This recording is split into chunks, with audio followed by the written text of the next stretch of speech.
We all have our loops, patterns that we get stuck in. No matter what we do, we end up repeating the same actions. And today's video is about a story that throughout its entirety is filled with characters trapped in their own cycles, an exit always seeming just a little bit out of reach. Of course, I'm referring to the now famous indie horror series, Five Nights at Freddy's. What?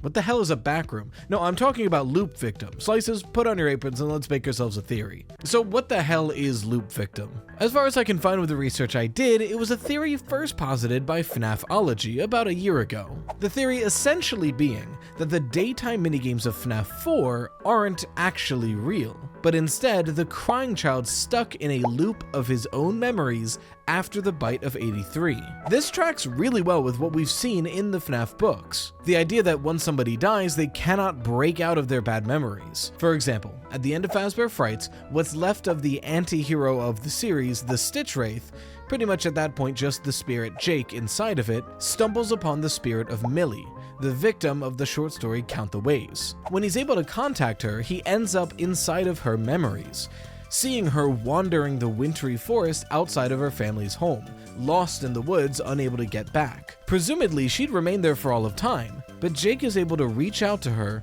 and help her find her family's home, going inside for a warm and welcoming Christmas, instead of finding the shed that leads to her death. When this happens, in the real world, an object that represents this turns golden. Jake was able to reach out to Millie and change that bad memory she was stuck in into a better one, and when he was, she was able to find peace and rest. LoopVictim presents FNAF 4 in a very similar light, that what we're seeing is the crying child reliving the last week of his life over and over again, being tormented by the people around him and inevitably ending up a victim to the bullying that takes his life in the jaws of the Fredbear animatronic. This is something he's repeating in his own mind over and over again in the afterlife, and he can't move on because of it. The explanation then for the Fredbear plushie is that Cassidy, or any spirit, but likely Cassidy, is attempting to reach out to the crying child and help modify this memory in some way to make it a happy one that he can find peace in and rest. And it goes to explain all the weirdness about FNAF 4 without dismissing any of it. The reason it's so strange in the first place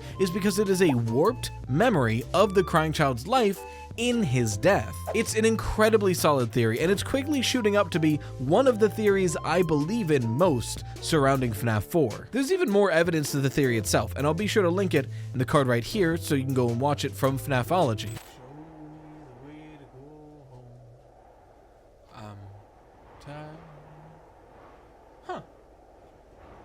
A break room. Haven't seen one of these since I've been here. Man, this is what I've been looking for. And you can find what you're looking for with today's sponsor, Whatnot. Whatnot is like a combination of live streaming and auctioning and shopping. You can hop on somebody's live and buy things like electronics, video games, books and movies, and more. Here, let me show you. So I want a collectible for my office backdrop, probably like an amiibo. So I'll go on Whatnot, go to video games, and perfect. Hundreds of amiibos, fast-paced auctions. Let's check it out. Okay, Metal Mario's sick. I love Metal Mario, but I don't want him on my shelf. I think it wouldn't look great. But I'll chat with the other viewers, chat with the streamer. Somebody already won that one, so let's move on. Here we go. Donkey Kong. Love the guy. He'll look great on the shelf. So all I have to do to bid is swipe down here. And somebody beat me, so I'll try it again. Somebody is fighting for this Donkey Kong, but I hope I'll win. And 3... Oh! Easy. For $21, I just bought a Donkey Kong amiibo. And now I'm done. Seriously, that's it. When I made my account with Whatnot, I filled in my shipping and payment information, so the rest of this purchase is going to be handled by the seller in the app. Whatnot is so much fun, so easy to use, and you can get some crazy deals on here. I mean, an amiibo is $40 at best, and I just won one for $21. So what are you waiting for? Whatnot is offering a $15 credit off of your first purchase anywhere on the app if you scan this QR code or click my link in the description. And like, think about it. If I had that offer, I could have had that amiibo for $6. That's just crazy. So go check them out today. Thanks again to Whatnot for sponsoring today's video. Well, if we have a break room, I just want to enjoy it. I have no idea when I'll get another one. But not only does it line up incredibly well with how we see Afterlife in the books, it also lines up with how I've been interpreting Happiest Day in FNAF 3. A little less than a year ago, I made a theory on what I think the Happiest Day minigames are actually showing us. Think about how they're presented. We see arcade games that through various glitches and exploits, we get out of bounds to find crying children trapped inside of, give them cake, they open their eyes, and they seem more at peace. At the time of that theory, I was comparing this Afterlife to the Afterlife we see in the novel trilogy, specifically the Fourth Closet, where the MCI victims don't really know they're dead. They're just playing at Freddy Fazbear's with their best friend Spring Bonnie, and they don't know what's actually going on until one of the main characters informs them, to which they turn on William. Similar to Alone Together, that short story from Tales from the Pizzaplex I don't shut up about. In Alone Together, we learn that as a ghost, if your remains are undiscovered, you don't know that you're dead.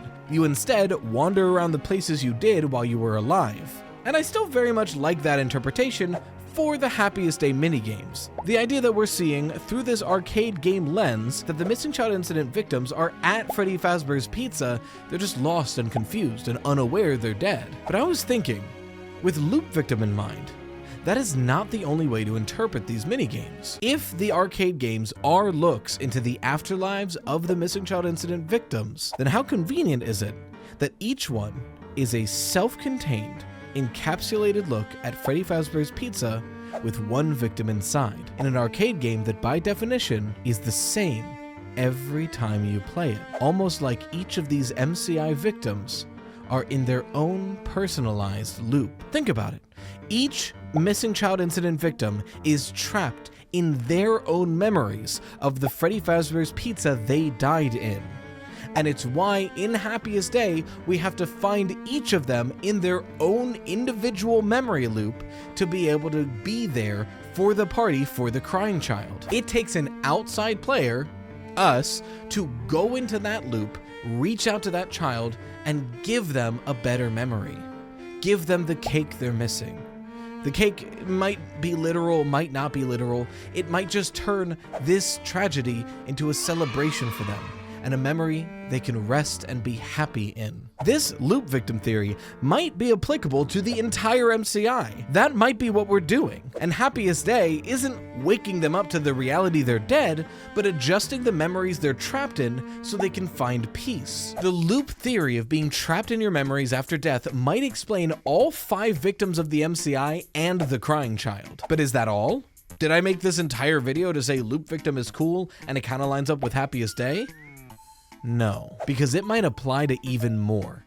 Some of the retellings of the MCI like Into the Pit, and even the current timeline, with victims like Vanessa. Into the Pit is one of the weirdest books and games in the franchise. You're telling me some kid named Oswald gets in a dirty-ass ball pit and he travels back in time. How the hell does that even work? What if I told you it didn't? He's not traveling through time. At least, not literally. Remember earlier when I told you that book example of somebody moving on, Millie being helped by Jake. And then when her memory was changed by Jake, something in the real world turned golden and she found peace. I buried the lead quite a lot, because the thing that Jake is interacting with to contact Millie is the Into the Pit ball pit. At the end of Fazbear Frights, Jake is left with not a lot of energy left. He's pretty much a shambling husk of what the Stitch Wraith once was, and he feels drawn to this Jeff's Pizza for a reason he can't explain.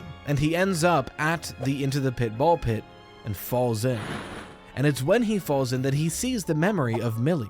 After helping her, more and more of the balls of the ball pit turn golden, Jake using the last of presumably the remnant he still has to reach out to the countless victims whose spirits reside in this ball pit and helping them find peace and rest. It's unclear exactly why this ball pit.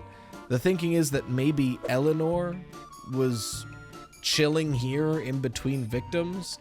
It's hard to say. It is a wild visual, and it's a wild sentence to say the ball pit of souls was slowly turned into a restful place because of Jake.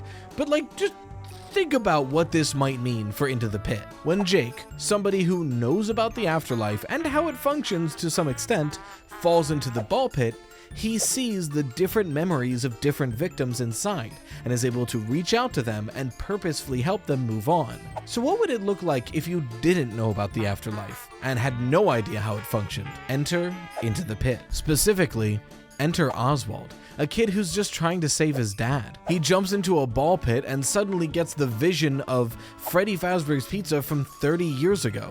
He sees Spring Bonnie and children playing, and then he sees the missing child incident. In the original story and the Choose Your Own Adventure, there's nothing in particular that screams LoopVictim, because he only goes in there a couple times and never again after it goes bad. But when we got the full-fledged video game, that's where this theory comes into play. How does that game work again? Well, Oswald goes into the ball pit and we see the MCI happen. We're followed back out by Pit Bonnie, this strange creature manifestation that's following us. And then we have to go back every night, re-enter the ball pit, and free another child trapped in the pizzeria, until eventually we find our father and can leave. What's important to note here is how agony can affect memories as well, because clearly whatever this monstrosity is, agony's involved. In the books, we see that agony can be used to trap someone in their own memories, or even projections of the memory of the person whose agony it is, rendering them unconscious and trapped. And I think that's what's happening to Oswald's dad. I don't think he's literally trapped in the realm of the ball pit. I think he's at the bottom of it, unconscious, and Oswald needs to snap him out of it by going through these memories. Because I think that's what we're doing. To combat this agony and to free Oswald's dad, we're going into the pit ball pit and seeing the memories of each of the victims of the MCI. Think about what we're doing. Night after night, we go into this ball pit and we find one child trapped in a memory of the pizzeria. We're visiting each loop of each victim and helping them find peace, their agony dissolving as they rest, weakening Pit Bonnie, something that we're able to beat in a fist fight by the end of the game. Once again, the MCI victims are trapped in their own negative memories until somebody reaches out to them and helps them out of it. It perfectly explains Into the Pit without needing time travel. Time travel doesn't have to exist for this theory to work. And like I said, I think LoopVictim even works with the current timeline. It explains how Vanessa was trapped as Vanny, because she was put in a loop as well, except now it's artificial. In the modern timeline, Glitchtrap is such an existential threat because he's able to control various victims by taking over their mind and replacing it with an attitude or personality that is basically just Glitchtrap again. Vanessa into Vanny, Gregory into Dr. Rabbit, and now likely Cassie. But we've never been super clear on the how. We know this is likely happening, but we have no idea what is actually happening. But now we might. Let's look at Vanny as an example. How do we get through to Vanessa and free her from Vanny's control? We beat Princess Quest. But not just beating Princess Quest.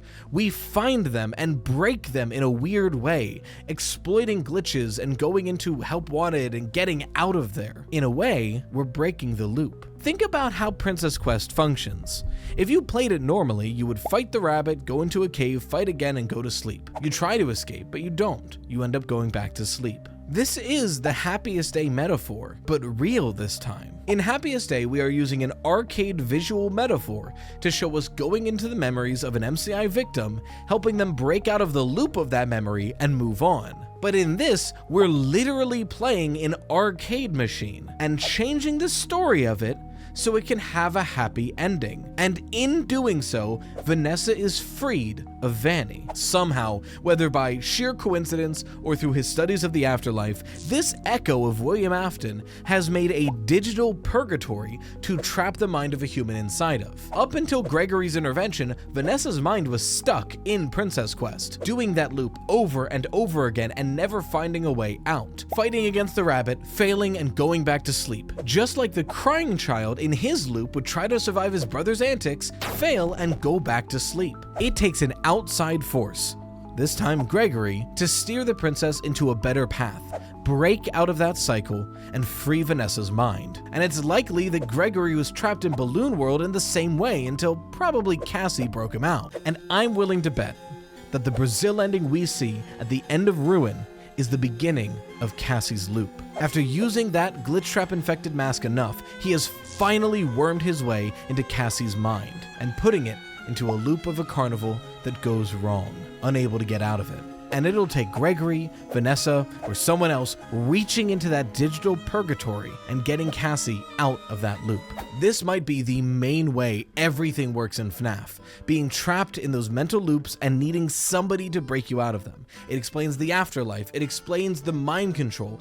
It's the key to most of this franchise. So again, if you have not yet, go watch the original LoopVictim video by FNAFology. Great points are brought up in there that I did not have time to cover today, because I'm not just rehashing that theory, I wanted to hopefully add to it. But let me know if you think this is on the right track or if I'm losing my mind yet again in the comments below. And if you haven't watched my video on Happiest Day and why that works really well with this theory, you can watch that right here. If you want your fan art featured on the channel, make sure to share it with hashtag ToastArt, and a huge thank you to our generous patrons who help keep this channel running in spite of the fluctuating YouTube ad rates. With an especial thank you to our breadwinners of the week, Anomaly, Madison Esmond, Marks, Sam Pinnell, and Westward Meadowlark.